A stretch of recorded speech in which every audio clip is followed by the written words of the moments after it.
नमस्कारों, मैं मनोज पांडे मंगलम क्लासेस खसरा में आपका एक बार फिर से स्वागत करता हूं। मित्रों, आज हम लोग एक नए चैप्टर के साथ आज मैं उपस्थित हुआ हूं। एक नया टॉपिक है भारत में सामाजिक एवं धार्मिक सुधार, जो इतिहास से रिलेटेड है। मित्रों, आप लोगों को पता है कि कुछ समय बाद जैसे ही लॉकडाउन समाप्त होगा, जैसा पूर्व घोषित हुआ है कि उत्तर प्रदेश लेखपाल का पद आने वाला है। 5200 पद स्वीकृत किए हुए हैं गवर्नमेंट द्वारा। तो इसी उद्देश्य को ध्यान में रखते हुए मैं, और पहले से ही आप लोगों की ये मांग रही है कि सर कोई इतिहास पर वीडियो डाली जाए, जिससे हम लोग आगे की तैयारी, जो चाहे लेखपाल हो, सुपर टेट हो, सी टेट हो, यूपी उत्तर प्रदेश पुलिस हो, जो भी परीक्षाएं हैं उसको उसमें हम लोगों का मदद मिले। तो हमने भी सोचा कि देखें किससे कहाँ से प्रश्न आते हैं। तो उसको देखते हुए हम इतिहास से एक नए टॉपिक के साथ आपके सामने उपस्थित हुए हैं, जो है भारत में सामाजिक एवं धार्मिक सुधार आंदोलन। मित्रों, अंग्रेजी राज का जो प्रभाव भारतीय समाज पर हुआ वह पूर्व के सभी विदेशी आक्रमणों के प्रभाव से भिन्न था। इस समय भारत एक ऐसे आक्रमणकारी से सामना हुआ जो न केवल रंग में श्वेत था अर्थात सफ़ेद था, अपितु जो अपने आप को सामाजिक एवं सांस्कृतिक रूप से अधिक उत्तम समझता था। आगे चलते हुए 18वीं शताब्दी में यूरोप में एक नवीन बौद्धिक लहर चल रही थी। नवीन चिंतन, तर्कवाद, अन्वेषण की भावना, विज्ञान तथा वैज्ञानिक दृष्टिकोण ने यूरोप के राजनीतिक, सैनिक, आर्थिक व धार्मिक सभी पक्षों को प्रभावित किया। कुछ अधिक परिपक्व व्यक्ति, जिनमें राजा राम मोहन राय एवं सर सैयद अहमद खां प्रमुख थे, वे पश्चिमी शिक्षा एवं विचारों से प्रभावित हुए। उनका विचार था कि धर्म एवं समाज में सुधार होना चाहिए। मित्रों, वे नहीं चाहते थे कि जिस तरह से हमारा समाज है उसी तरह से परेशान रहे। आप लोगों को पता है कि पहले हमारा देश कई वर्षों तक अंग्रेज़ों के अधीन रहा, उस पर हम नहीं जाना चाहेंगे अभी। तो इन लोगों का, कई विचारकों का मानना था कि समाज में और अपने धर्म में कुछ जो भ्रांतियां हैं उसको सुधारना चाहिए, सुधार होना चाहिए। एक तीसरा वर्ग और भी था जो पाश्चात्य संस्कृति की श्रेष्ठता को स्वीकार करने के पक्ष में नहीं था। वह भारत की प्राचीन परंपरा में आधुनिक राष्ट्रवाद के संदर्भ में प्रेरणा लेना चाहता था। इतनी मान्यता थी कि यूरोप को भारतीय आध्यात्मवाद से बहुत ही कुछ सीखना है, जिसमें आर्य समाज था, रामकृष्ण मिशन व देवबंद आंदोलन प्रमुख थे। मित्रों, भारत में सामाजिक एवं धार्मिक जो सुधार हुए उसमें अंग्रेजी शिक्षा, पाश्चात्य विचार, तर्कवाद, विज्ञानवाद तथा मानवतावाद से प्रभावित होकर भारतीयों ने अपने अपने धर्म को सुधारने का प्रयत्न किया। सभी लोगों ने एक सूर से अपने अपने धर्म को, चाहे हिंदू हो, मुस्लिम हो, सिख हो, जहाँ उनको भ्रांतियाँ लगी, जहाँ उन्होंने देखा कि हाँ इसमें सुधार करना चाहिए, वहाँ वो लग गए। धर्म को तर्क से मापा जाने लगा और धर्म में जो विसंगतियाँ थीं उन्हें छोड़ा जाने लगा। सामाजिक कुरीतियों के प्रति सामाजिक सोच में बदलाव आया। अंधविश्वास, कर्मकांड इत्यादि को तर्क के तराजू पर तौलकर धर्म में सुधार किया गया। मित्रों, धार्मिक सुधार आंदोलन एक नई हेडिंग है। इन सभी के बाद भारतीय समाज में कुछ धार्मिक व सामाजिक आंदोलन प्रारंभ हुए। धर्म को सुधारने, उनका ये मानना था कि धर्म को सुधारे बिना समाज सुधार संभव नहीं था। तो आइए मित्रों, कुछ समाज सुधारकों के योगदान को हम लोग जानते हैं, जिसमें अगर हम लोग इसका जिक्र करें तो उसमें एक ब्रह्म समाज की स्थापना जो हुई थी वो बहुत महत्वपूर्ण था। मित्रों, ब्रह्म समाज की स्थापना राजा राम मोहन राय ने वर्ष 1828 ईस्वी में इसकी स्थापना किया था। राजा राम मोहन राय जो ब्रह्म समाज के संस्थापक कहे जाते हैं, उन्होंने समाज सुधार के अनेक कार्य किए, जैसे बाल विवाह, बहुपत्नी प्रथा, जात व्यवस्था, बलि जो सीधे रूप से बलि चढ़ाई जाती थी उसको रोका, पर्दा प्रथा का विरोध किया और उसको समाप्त भी कराया, विधवा पुनर्विवाह के लिए भी लड़ाई लड़ी, अंतर्जातीय विवाह, महिलाओं के अधिकार, महिलाओं की शिक्षा के पक्षधर थे।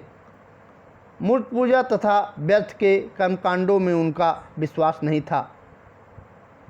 वे आडंबर से दूर रहते थे। कष्टप्रद जात व्यवस्था तथा अस्पृश्यता के विरोधी थे। वेद तथा उपनिषदों का स्थानीय बोलियों में अनुवाद किया। कई अंग्रेजी विद्यालयों, हिंदू कॉलेज, वेदांत कॉलेज की स्थापना भी राजा राम मोहन राय ने किया था मित्रों। तो इसमें ये महत्वपूर्ण हो जाता है कि राजा राम ब्रह्म समाज की स्थापना किसने की, तो आप लोगों को याद होना चाहिए कि 1828 ईस्वी में ब्रह्म समाज की स्थापना राजा राम मोहन राय ने की थी मित्रों। दूसरा जो स्थापना हुई वो आर्य समाज का था। आर्य समाज की स्थापना स्वामी दयानंद जी ने, सरस्वती जी ने 1875 ईस्वी में मित्रों बम्बई में की थी। इसमें मित्रों इनका एक मुख्य उद्देश्य था कि वैदिक धर्म को पुनः शुद्ध रूप में स्थापित करने का प्रयास किया जाए, भारत को धार्मिक, सामाजिक व राजनीतिक रूप से एक सूत्र में बांधने का प्रयत्न तथा पाश्चात्य प्रभाव को समाप्त करना था। स्वामी दयानंद जी ने जो आर्य समाज की स्थापना किए थे, उन्होंने एक नारा दिया था, वेदों की ओर लौटो। ये किसने दिया था? वेदों की ओर लौटो का नारा किसने दिया था? स्वामी दयानंद जी ने। स्वामी दयानंद सरस्वती जी ने यह भी नारा दिया था, वेदों की ओर लौटो। तथा हिंदी भाषा में सत्यार्थ प्रकाश की भी एक रचना की थी मित्रों, यह भी आपको याद रखना होगा। फिर आगे रामकृष्ण मिशन की स्थापना भी हुई मित्रों। इसका डेट भी आपको बहुत ही इम्पॉर्टेंट है। रामकृष्ण मिशन की स्थापना स्वामी विवेकानंद ने 1896 ईस्वी में कलकत्ता में किया था मित्रों। 1893 ईस्वी में स्वामी विवेकानंद ने शिकागो में हुए धर्म सम्मेलन में भाग लेकर पाश्चात्य जगत को भारतीय संस्कृति व दर्शन से अवगत कराया था मित्रों। इसको आपको जानना होगा। आगे तमाम कुरीतियाँ पैदा हुई थी, उसको ये लोग दूर किए और अंततोगत्वा उस भ्रांतियों को दूर करते हुए अपने आप को जब भारत स्वतंत्र हुआ तो वो हमारे बीच नहीं रहे मित्रों। फिर आता है प्रार्थना समाज की स्थापना हुई। प्रार्थना समाज में मित्रों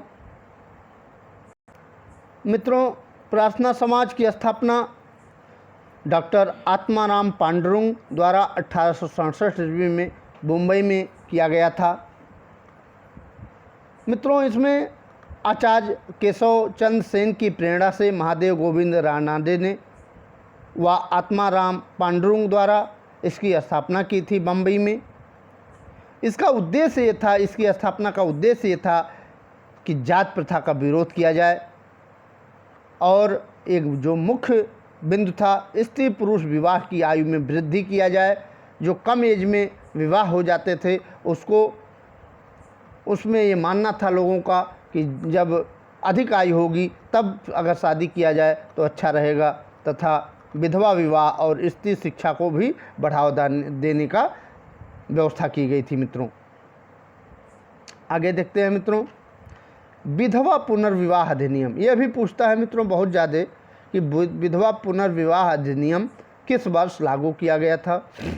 तो हम लोग जानते हैं यह अधिनियम ईश्वरचंद्र विद्यासागर के प्रयासों से ब्रिटिश सरकार ने 1856 ईस्वी में पारित किया, जिससे विधवाओं के पुनर्विवाह को कानूनी मान्यता मिल सकी मित्रों। ईश्वरचंद्र विद्यासागर मित्रों एक समाज सुधारक, लेखक व शिक्षक थे। इस समाज की कुरीतियों को बदलने के लिए निरंतर कार्य करते रहे थे। इन्होंने भारत में बहुपत्नी एवं बाल विवाह का जोरदार विरोध किया था। विधवा पुनर्विवाह और महिला शिक्षा का समर्थन किया था। इन्हीं के प्रयासों से ब्रिटिश सरकार ने 1856 ईस्वी में विधवा पुनर्विवाह अधिनियम पारित कराया, जिससे विधवाओं के पुनर्विवाह को मान्यता मिल सकी। मित्रों, एक नया सत्यशोधक समाज की स्थापना भी हुई।